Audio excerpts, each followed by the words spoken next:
Welcome to our channel. నేను నవీన్. ప్రస్తుతం టాలీవుడ్లో వారసులు వస్తున్నారు. ఇది సినిమా టైటిల్ కాదు, మరే సీరియల్ కాదు, వాస్తవమే. హీరోలు ఆల్రెడీ ఎస్టాబ్లిష్డ్ అయినటువంటి హీరోల కొడుకులు ఇప్పుడు ట్రెండ్ సెట్ చేసే దిశగా సినిమాలు చేస్తూ ఉన్నారు. అయితే ఆ వారసులు వస్తున్నారనే ఆ లైన్ ఎందుకు వైరల్ అవుతుంది, ఆ విషయాల గురించి మనతో మాట్లాడడానికి సీనియర్ అనలిస్ట్ శ్రవణ్ గారు ఉన్నారు. సార్తో మాట్లాడతాం. నమస్తే అండి. నమస్తే అండి. వారసులు వస్తున్నారు సినిమా టైటిల్ అయితే కాదు, అయితే జనరేషన్ నెక్స్ట్ జనరేషన్ కూడా మూవ్ అవుతున్నారు. ఈ తరుణంలో ఆ టైటిల్ ఎందుకు వైరల్ అవుతుందండి? ఇప్పుడు జరుగుతుంది అంటే వారసులు వచ్చారని ఒక చర్చ జరుగుతుంది సినీ వర్గాల్లో. వాస్తవానికి అయితే వారసులు వచ్చారంటే టైటిల్ కాదు.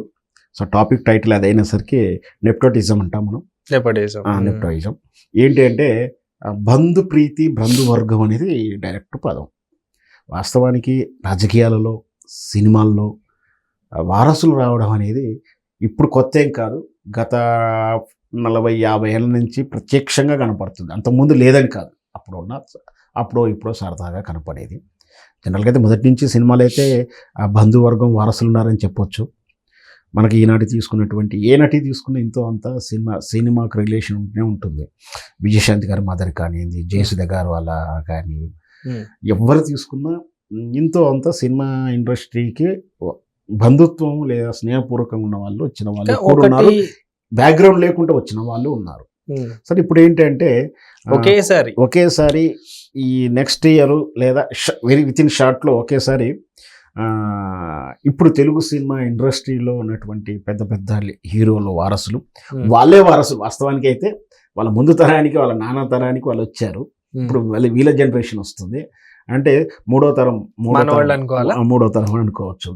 ముఖ్యంగా దేంట్లో మొదటి వర్గంలో ఉన్నది ఏంటైతే బాలకృష్ణ గారి కుమారుడు మోక్షజ్ఞ. మొదటి నుంచి చిన్న పేరు, షెడ్యూల్కి వెళ్తుందని రకరకాలు ఉంది. ఆయన ఎట్లా కన్ఫామ్ అయిపోయింది. అది కన్ఫామ్ అయిపోయిన తర్వాత ఇప్పుడు ఇంకా రకరకాల పేర్లు ఏర్పడతా ఉన్నాయి. పవన్ కళ్యాణ్ కుమారుడు అతను వస్తున్నాడని, మహేష్ బాబు కూతురు అని, మహేష్ బాబు అల్లుడు ఆల్రెడీ గౌతమ్ ఆల్రెడీ ఉన్నాడు. సరే, సీతారా కూడా యాక్చువల్గా అయితే హీరోయిన్ లేదా ప్రొడక్షన్ వస్తుందా, సెలబ్రిటీ కదా. సరే, ఏదైనా ఒక క్లారిటీ అయితే లేదు. కానీ ఎందుకంటే గతంలో కృష్ణ గారి కూతురు ఇందిరా గారు హీరోయిన్గా వచ్చే ప్రయత్నం చేస్తే ఫ్యాన్స్ సపోర్ట్ చేయడము, కృష్ణ గారు కూడా డ్రాప్ అవ్వడం, అదంతా ఒకటి ఉంది అప్పుడు. సరే, మరి ఇప్పుడు ఏ విధంగా వస్తుంది? ఇప్పుడే ఈ ఫ్యాన్స్, ఆ రోజున్న ఫ్యాన్స్ మైండ్ సెట్ వేరు, ఈరోజు మహేష్ బాబు ఫ్యాన్స్ సెట్ వేరుగా ఉంటుంది. ఎందుకంటే జనరేషన్ పెరిగింది. సో ఎలా రిసీవ్ చేసుకుంటారో తెలియదు, వాళ్ళ డిసిజన్ ఏంటో తెలియదు. తర్వాత వెంకటేష్ కుమార్ లైన్లో ఉన్నారు. నాగార్జున గారి పిల్లలు అయితే ఆల్రెడీ వచ్చేసారు. నాగార్జున పిల్లలు వచ్చారు. ఇక బాబు వచ్చే వాళ్ళ పిల్లలు కూడా జూనియర్ ఆర్టిస్ట్ కూడా మాస్టర్ ఆర్టిస్ట్ కూడా వస్తారు. కానీ నాగార్జున గారు అలాగే మెయింటైన్ చేస్తున్నారు కదండి, ఇప్పటికీ మన ముందు అలాగే కనిపిస్తున్నారు. ఆయన ఎప్పటికీ నాట్ అవుట్ ఎవర్ గ్రీన్. నిజంగా కూడా ఆ సినిమా ఎందుకు తీశాడో తెలియదు, కానీ మన్మధుడే. వయసు చెప్పితే కానీ గుర్తుపట్టలేనంత ఉంటుంది అందులో. అసలు ఆ వయసు అంటే నంబర్ కూడా ఎవరు.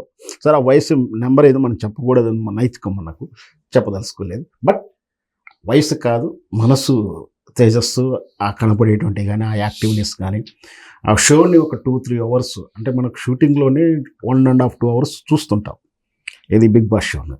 కానీ ఆ షూట్ టైం కొంచెం ఎక్కువనే తీసుకుంటుంది.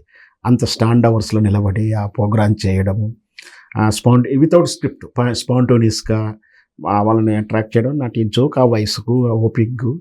సో ఆ నాగార్జున అంటే ఇప్పుడు వెంకటేష్ బాబు కుమారుడు సిద్ధంగా ఉన్నాడు, మహేష్ బాబు నుంచి వస్తున్నారు, వెంకటేష్ బాబు చెప్పింది. ఇప్పుడు అది పవన్ కళ్యాణ్ అబ్బాయి వస్తున్నాడు, బాలకృష్ణ గారి అబ్బాయి. వీళ్ళంతా కూడా రావడానికి సిద్ధంగా ఒకేసారి ఎంట్రీ అవుట్. దాంతో పాటు ఇప్పుడు మనకైతే మెగాస్టార్ ఫ్యామిలీ నుంచి ఆల్మోస్ట్ అందరూ వచ్చేసారు. ఇప్పుడు ఇక నెక్స్ట్ వాళ్ళ వరుణ్ తేజ్ వాళ్ళ ఫ్యామిలీ నుంచి వచ్చారు, నాగబాబు నుంచి వచ్చారు. కాంపౌండ్ అంత కాంపౌండ్ అయిపోయింది. ఒకటి నందమూరి వంశం అంటే అది పెద్ద ఒక మహావృక్షం అని చెప్పొచ్చు. కానీ వచ్చింది లిమిటెడ్ పీపుల్ కదండి. లైక్ వస్తూ పోతున్న సినిమాకి ఇన్వాల్వ్మెంట్ ఉన్నారు. కళ్యాణ్ చక్రవర్తి వాళ్ళంతా కానీ, బాలకృష్ణ గారు తీసుకున్నా, నిన్నదాకా హరికృష్ణ గారు ఉన్నారు, కళ్యాణ్ రావు ఉన్నారు, తారకరత్న ఉన్నారు.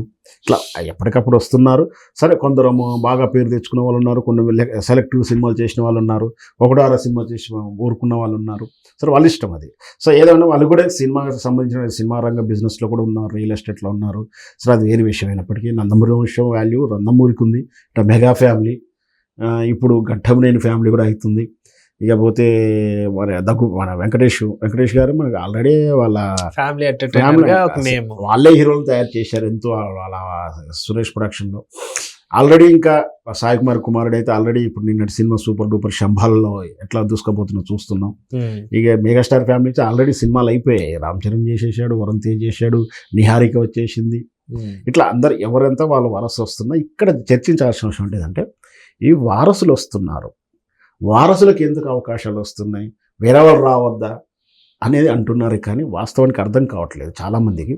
వారసులు వస్తున్నారు, వారసులకు అవకాశం మాత్రమే వస్తుంది, సక్సెస్ ప్రేక్షకులు ఇస్తున్నారు. ప్రేక్షకులు మెప్పించాలి అంటే అవకాశం రావడం వరకే. ఈ నిప్టోటిజంలో ఏంటంటే అవకాశం రావడం వరకు. రాజకీయాల్లో కూడా అంతే. రాజకీయాల్లో కూడా ఏంటి, తండ్రి వారసత్వంగా ఈయనకు ఎన్నికలు పోటీ చేయడం టికెట్ రాగలుగుతుందేమో కానీ ఓటు మాత్రం ప్రజలు వేయాలి. ఒకసారి ఓటేసిన తర్వాత ఆయన మంత్రిత్వనో లేదా నియోజక ఎమ్మెల్యేగా ఉన్నప్పుడు ఆయన సేవలు చేసి ప్రజలను మన్నలను పొందితే మళ్ళీ గెలుస్తాడు, కాకపోతే మళ్ళీ ఒకసారి గెలవడు.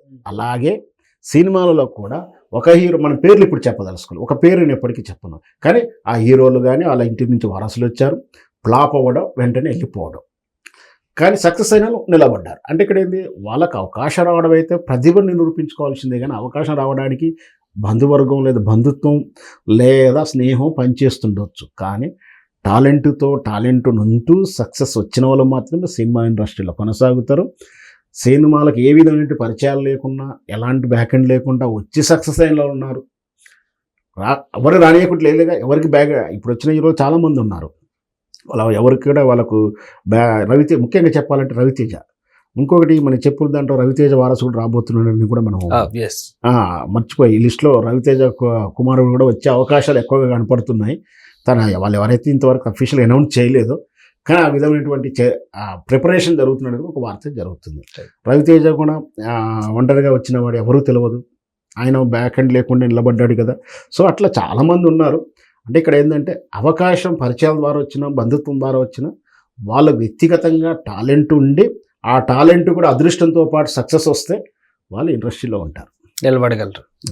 అంటే ఇక్కడ ఒక చిన్న ప్రశ్న అండి, లాస్ట్ ఈ క్వశ్చన్తో ముగిస్తా. వారసులు వస్తున్నప్పటికీ కూడా వాళ్ళే అడ్జస్ట్ అవుతున్నారు తప్ప, అడ్జస్ట్ అయ్యి ఎగ్జిస్ట్ అయ్యి వాళ్ళే ఉంటున్నారు, కొత్త వాళ్ళకి అవకాశం రావట్లేదు అంటున్నారు. జస్ట్ హెడ్ లైన్లో మీరేమంటారు? సార్ ఇంకా అదే చెప్పే ప్రయత్నం చేశాను, కొత్త వాళ్ళకి రావట్లేదు అంటలేను. వాస్తవానికి ఏంటంటే ఇక్కడ సినిమా అనేది పూర్తిగా వ్యాపారము.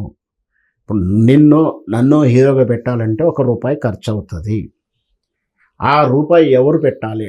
నిన్ను నమ్మి పెట్టాలి అంటే నీ మీద ఒక బిజినెస్ వాల్యూ ఉండాలి, మార్కెట్ వాల్యూ ఉండాలి. లేదా ఒక షూరిటీ కనిపించాలంటే నిన్ను పెడితే బాగా సినిమా ఆడుతుందని నాకు అనిపించాలి. అట్లా ఆల్రెడీ క్రియేట్ చేసుకోవాలి. అట్లా అంటే టాలెంట్ ఉన్న ఒక మార్కెట్ వాల్యూ అంటే ఆ కృష్ణ గారి అబ్బాయి వస్తున్నాడు, చిరంజీవి గారి అబ్బాయి అనగానే కొనేవాళ్ళు ఒక బజ్ క్రియేట్ అవుతుంది, కొనేవాళ్ళు ముందుకు వస్తారు. ఆ మినిమం గ్యారంటీ లేనప్పుడు నీ మీద ₹1 ఎవరు ఖర్చు పెట్టడు. ఇప్పుడు ఇంతెందుకంటే మీరు ఈ ప్రశ్న అడిగారుగా, ప్రేక్షకులకు స్పష్టంగా మళ్ళీ ఇంకోటి చెప్తున్నాను. మీరు అడిగిన దాని నుంచే నేను ప్రశ్న తీసుకుంటాను.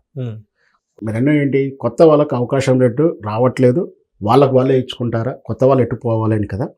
రైట్, నేనేం చెప్తున్నాను, కొత్త వాళ్ళకి గ్యారెంటీ ఉంటేనే ₹1 పెడతారు. ఇది పెట్టుబడి లేదా ప్రొడ్యూసర్ లేదా అవకాశాలు ఇచ్చే వాళ్ళ వైపు. కానీ ఆడియన్స్ కూడా ఒక ప్రశ్న అడగాలి, ఎంతసేపు పేరున్న హీరోల సినిమాలు పోయి చూస్తారా మీరు? చిరంజీవి కొడుకు సినిమా వస్తుందంటే చూస్తారు, బాలకృష్ణ కొడుకు సినిమా వస్తుందంటే చూస్తారు, పెద్ద హీరో సినిమా కొడుకు వస్తుందో చూస్తారు. కానీ కొత్త హీరో సినిమా వచ్చింది ఎందుకు చూడరు మీరు? ఎందుకు ఎంకరేజ్ చేయరు? మీరు వెళ్ళి చూస్తారా? అన్ని సినిమాలు చూస్తున్నారా మీరు? కానీ వాళ్ళ పేరున్న వాళ్ళ సినిమాలపై చూస్తారు. మీరైతే పేరున్న వారు, బంధుత్వం ఉన్న వాళ్ళ సినిమాలు, కొత్త హీరో అయినా పోయి సినిమా చూస్తారు. కొత్త హీరో అయితే మీరు ఎంకరేజ్ చేయరు, మీరు రారు థియేటర్ దాకా. మరి వీళ్ళు ఎట్లా తీస్తారు? నువ్వు వస్తామని గ్యారెంటీ ఉంటే వీళ్ళు సినిమా తీస్తారు. అంటే ప్రశ్నించడం చాలా ఈజీ. మీకు మీరేనా, మీ బంధుత్వమేనా, వేరే వాళ్ళు రావద్దా అంటే, వేరే వాళ్ళ సినిమా నువ్వెందుకు చూస్తలేవు అని ప్రేక్షకులు ఎవరైనా అడుగుతున్నారు ఈరోజు? నువ్వు చూస్తావని గ్యారెంటీ ఉంటే ఎవరైనా పెట్టుబడి పెడతారు. పెట్టినాక వ్యాపారం ఉన్నప్పుడు లాభం నష్టం ఇట్టో డూపరా ఉంటుంది, సూపర్ ఉంటుంది, ఫ్లాప్ ఉంటుంది, ఏదో ఉంటుంది. అంటే ఇక్కడ ఏంటంటే టాలెంట్ ఉండాలి, అదృష్టం ఉండాలి, సినిమా ఇండస్ట్రీలో ఉంటారు. Thank you sir, thank you so much అండి. Thank you.